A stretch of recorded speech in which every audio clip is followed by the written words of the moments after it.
किसी भी जिहादी के बारे में, भटके हुए इंसान के बारे में निश्चित रूप में उसके प्रति कोई सहानुभूति नहीं होनी चाहिए।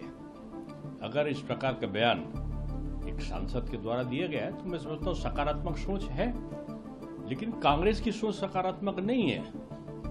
आतंकवादी करने वाले जघन्य अपराधी, आप अगर नाम लेकर देखो, अफजल गुरु से लेकर इशरत जहां तक, इशरत जहां को कांग्रेस के आदरणीय दिग्विजय सिंह बेटी बोलते थे, अफजल गुरु को गुरु बोलते थे, कसाब भाई बोलते थे, तो और उनका मुकदमा लड़ने के लिए आतंकवादियों का अभिषेक मनु सिंघवी और कपिल सिब्बल ऐसे कांग्रेस के सांसद उनके मुकदमे लड़ते थे।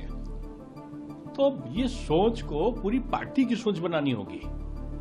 आपके बयान देने से कुछ नहीं हो जाता, पूरी पार्टी को इस बारे में एक ऐसी सोच रखनी चाहिए जो आतंकवाद के खिलाफ हो। आज कोई बात आतंकवादियों के खिलाफ होती है तो महबूबा मुफ्ती के आवाज नहीं निकलती, फारूक अब्दुल्ला जी और उमर अब्दुल्ला के बात नहीं निकलती, डीएमके का स्टालिन जो सनातन को गाली देता है उसको इस जिहाद के खिलाफ गाली देने का अवसर नहीं मिलता है। ममता बनर्जी वोट के लालच में, बांग्लादेशी वोटों के लालच में इस प्रकार के जिहादी मंतव्यों का उल्लंघन नहीं करती। समाजवादी पार्टी पे ये आरोप लगे हैं कि जो बम ब्लास्ट हुआ था कचहरी में लखनऊ में, उनके जो आतंकवादी थे उनके प्रति सहानुभूति रखी गई थी और उनके केस को वापस लाने की कोशिश की गई थी।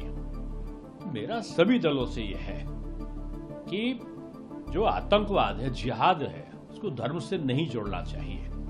और दूसरी चीज, चाहे जो हो, आतंकवादी घटना करने वाले के प्रति किसी प्रकार की सहानुभूति किसी भी राजनीतिक दल को नहीं रखना चाहिए।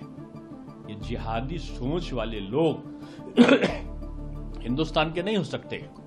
हिंदुस्तान तो महात्मा गांधी, गौतम बुद्ध का देश है, महावीर स्वामी का देश है।